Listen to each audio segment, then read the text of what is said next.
संभव और असंभव के बीच की दूरी व्यक्ति के कर्म और सोच पर निर्भर करती है। नमस्कार दोस्तों, बहुत स्वागत है आपका आपके अपने चैनल अच्छे संस्कार पर। दोस्तों, आज की इस वीडियो में हम जानने वाले हैं मकर राशि का मासिक राशिफल जून 2025 का। दोस्तों, यह कार्यक्रम चंद्र राशि पर आधारित है और वीडियो के अंत में बताएंगे दोस्तों आपको अचूक उपाय, क्या उपाय आपको करने चाहिए। दोस्तों, वीडियो को सबसे पहले आप एक प्रेम भरा लाइक कर दें। तो चलिए आगे बढ़ते हैं वीडियो में। सबसे पहले आपके स्वास्थ्य पर नजर डाल लेते हैं। यह महीना स्वास्थ्य के दृष्टिकोण से आपके लिए कमजोर रहने की संभावना है। हालांकि राशि के स्वामी शनि महाराज पूरे महीने तीसरे भाव में रहेंगे, जो आपके स्वास्थ्य को उत्तम बनाए रखने में मदद करेंगे। लेकिन यहाँ पर उपस्थित होकर शनि आपके अंदर आलस्य को बढ़ाएंगे। इसको नियंत्रण में रखें और इससे बाहर निकले, तभी आपकी सेहत अच्छी होगी। नीच राशि के मंगल महीने की शुरुआत में सप्तम भाव में बैठकर आपकी राशि और दूसरे भाव पर प्रभाव डालेंगे और 7 तारीख से अष्टम भाव में केतु के साथ मंगल केतु अंगारक योग बनाएंगे। बृहस्पति महाराज पूरे महीने छठे भाव में विराजमान रहेंगे और बुध महाराज की 6 तारीख से छठे भाव में आ जाएंगे। इस प्रकार छठा, सातवां, आठवां भाव पीड़ित होने के कारण इस पूरे महीने आपको स्वास्थ्य से संबंधित समस्याओं के प्रति सावधानी रखनी होगी। किसी प्रकार की वाहन दुर्घटना से बचने की कोशिश करें और वाहन सावधानी पूर्वक चलाएं। आपको किसी तरह का संक्रमण होने की संभावना भी बन सकती है, इसलिए अपनी ओर से पूरी सतर्कता रखें। खाने पीने की आदतों में सुधार लाएं ताकि स्थितियां धीरे धीरे सामान्य हो सकें और आप अपने स्वास्थ्य को प्राप्त कर सकें। प्रातःकाल की सैर करना और व्यायाम करना तथा ध्यान लगाना आपके लिए लाभदायक रहेगा। इससे मानसिक तनाव भी कम होगा। और दोस्तों, अब जान लेते हैं आपके करियर के बारे में। यह महीना उतार चढ़ाव से भरे परिणाम लेकर आने वाला है। 10वें घर के स्वामी शुक्र महाराज 29 तारीख तक चौथे भाव में रहकर 10वें भाव पर पूर्ण दृष्टि डालेंगे और आपको आपके कार्य में मजबूत बनाएंगे। आप अपनी नौकरी में दक्ष बनेंगे, हर काम को बेहतर तरीके से करेंगे और इससे नौकरी में आपकी स्थिति मजबूत होती चली जाएगी। 29 तारीख को शुक्र चौथे भाव से निकलकर पंचम भाव में जाएंगे। यह समय नई नौकरी का अवसर आपको प्रदान कर सकता है। छठे भाव के स्वामी बुध महाराज महीने की शुरुआत में पंचम भाव में रहेंगे। उसके बाद 6 तारीख को छठे भाव में आ जाएंगे और 22 तारीख तक वहां रहेंगे। इस दौरान भी नौकरी में आपको उत्तम सफलता मिलने के योग बनेंगे। आप अपनी हाजिर जवाबी और संवाद शैली के कारण अपनी नौकरी में उत्तम स्थिति को प्राप्त कर पाएंगे। उसके बाद 22 तारीख से बुध 7वें घर में चले जाएंगे। बृहस्पति महाराज पूरे महीने छठे भाव में विराजमान रहेंगे, जो आपको नौकरी में अच्छी सफलता दिलाने में मदद करेंगे। लेकिन 9 तारीख से वह अस्त हो जाएंगे, तो कार्य क्षेत्र में आपको आलस को छोड़कर मेहनत करने का ध्यान देना होगा। व्यापार करने वाले जातकों के लिए यह महीना उतार चढ़ाव से भरा रहने की संभावना है। महीने की शुरुआत में अपने नीच राशि कर्क में मंगल महाराज विराजमान रहेंगे, जो कार्य क्षेत्र में समस्या उत्पन्न कर सकते हैं और आपके संबंध आपके व्यवसायिक साझेदारी से भी बिगाड़ सकते हैं। उसके बाद मंगल 7 तारीख को आपके 8वें घर में चले जाएंगे, जहां पर पहले से ही केतु महाराज विराजमान है और 22 तारीख से बुध महाराज आपके 7वें घर में आएंगे। इस दौरान व्यापार में थोड़ी बहुत अच्छी स्थितियां देखने को मिलेंगी, लेकिन पूर्ण रूप से आपको बहुत ज्यादा प्रयास करने होंगे और अपनी ओर से बेहतर करने के लिए तत्पर रहना होगा। हालांकि अल्प सफलता मिलने के ही योग बनेंगे।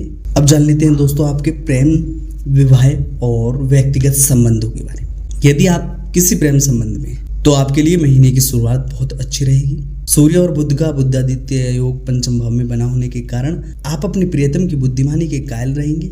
उनकी बातें आपको पसंद आएंगी, वह अपनी बुद्धिमानी से आपको बहुत खुश कर रखेंगे। जून मासिक राशिफल 2025 के अनुसार शनि महाराज की दृष्टि तीसरे भाव से पंचम भाव पर रहने के कारण बीच बीच में कुछ समस्याएं आएंगी, लेकिन वह भी आपके प्रियतम की सूझबूझ और बुद्धिमानी से ठीक हो जाएंगी। इससे आपको खुशी मिलेगी, आपका प्यार परवान चढ़ेगा। 29 तारीख को शुक्र महाराज आपके 5वें घर में प्रवेश करेंगे और अपनी राशि में होकर मजबूत स्थिति में रहेंगे, जो आपके रिश्ते में प्रेम को बढ़ाने का काम करेंगे।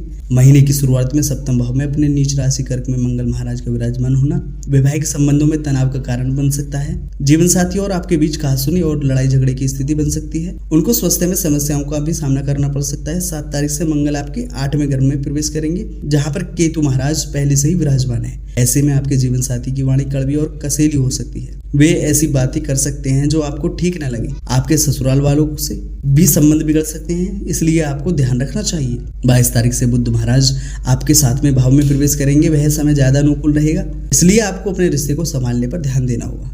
दोस्तों, अब जान लेते हैं आपकी आर्थिक स्थिति के बारे में। यदि आपकी आर्थिक स्थिति को देखा जाए तो आपके लिए यह महीना उतार चढ़ाव से भरा रहेगा। महीने की शुरुआत में बुध और सूर्य महाराज 5वें घर में बैठकर 11वें भाव को देखेंगे, जो आपकी आमदनी में बढ़ोतरी से का काम करेंगे और इससे आपकी आमदनी में निरंतर बढ़ोतरी होती रहेगी। लेकिन 6 तारीख से बुध महाराज छठे भाव में चले जाएंगे, वहां पर पहले से बृहस्पति महाराज विराजमान होंगे। यहाँ दोनों की ग्रह द्वादश भाव को देखेंगे और आपके खर्चों में बढ़ोतरी करेंगे। इसलिए आपको यह दोनों ही ग्रह द्वादश भाव को देखेंगे और आपके खर्चों में बढ़ोतरी करेंगे। इसलिए आपको आर्थिक स्थिति पर ध्यान देने की आवश्यकता पड़ेगी।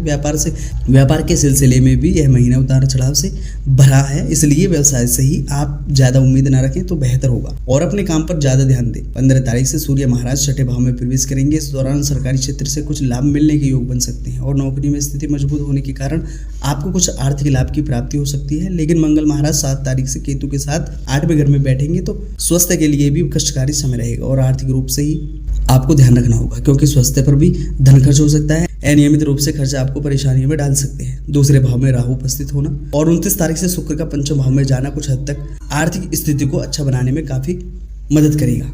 दोस्तों, अब जान लेते हैं आपके मित्र और परिवार के बारे में। यह महीना पारिवारिक जीवन के लिए अनुकूल रहने की संभावना है। चौथे घर में 29 तारीख तक शुक्र महाराज का विराजमान रहना आपके पारिवारिक जीवन में खुशियों के आगमन का संकेत करेगा। परिवार में खुशियां रहेंगी। परिवार में कोई कार्यक्रम संपन्न हो सकता है जिसमें लोगों का आना जाना लगा रहेगा और परिवार में रौनक बनी रहेगी। घर वाले खुश रहेंगे या सबके अंदर उत्साह और उल्लास की स्थिति रहेगी। सब एक दूसरे से प्रेम करेंगे और एक दूसरे का ध्यान रखेंगे। लेकिन महीने की शुरुआत से सप्तम भाव में बैठे मंगल की दृष्टि आपकी राशि और आपके दूसरे भाव पर होगी। दूसरे भाव में राहु महाराज विराजमान रहेंगे, जिससे कुटुंब के लोगों में कुछ कहासुनी और समस्याएं हो सकती हैं और आप भी अपनी वाणी से कुछ ऐसा कह सकते हैं जो परिवार के लोगों को बुरा लग सकता है। इस पर आपको ध्यान देना चाहिए, क्योंकि अगर आप ऐसा नहीं करेंगे तो समस्याएं देखने को मिल सकती हैं। तीसरे भाव में शनि महाराज का रहना आपके लिए अच्छा रहेगा। यह आपके साथ को बढ़ाएगा। आपके भाई बहनों से आपके संबंध मधुर रहेंगे। हालांकि तीसरे भाव के स्वामी बृहस्पति महाराज कुंडली के छठे भाव में रहेंगे, जो बीच बीच में भाई बहनों से कहासुनी करवा सकते हैं। फिर भी आप अपने प्रेम की बदौलत बृहस्पति की दृष्टि दूसरे भाव पर होने के कारण अपने परिवार को संभालने में कामयाब रहेंगे, जिससे घर में सुख और शांति बनी रहेगी। और दोस्तों, क्या उपाय आपको करने चाहिए? सबसे पहले तो आपको शनि का बीज मंत्र करना चाहिए आपको, और नित्य प्रतिदिन सूर्य भगवान को जल अर्पित करें, हनुमान चालीसा करें और छोटी कन्याओं को कोई सफेद वस्तु भेंट करें, उनका आशीर्वाद लें। कैसी लगी आपको वीडियो को लाइक और चैनल को सब्सक्राइब करिएगा। धन्यवाद दोस्तों।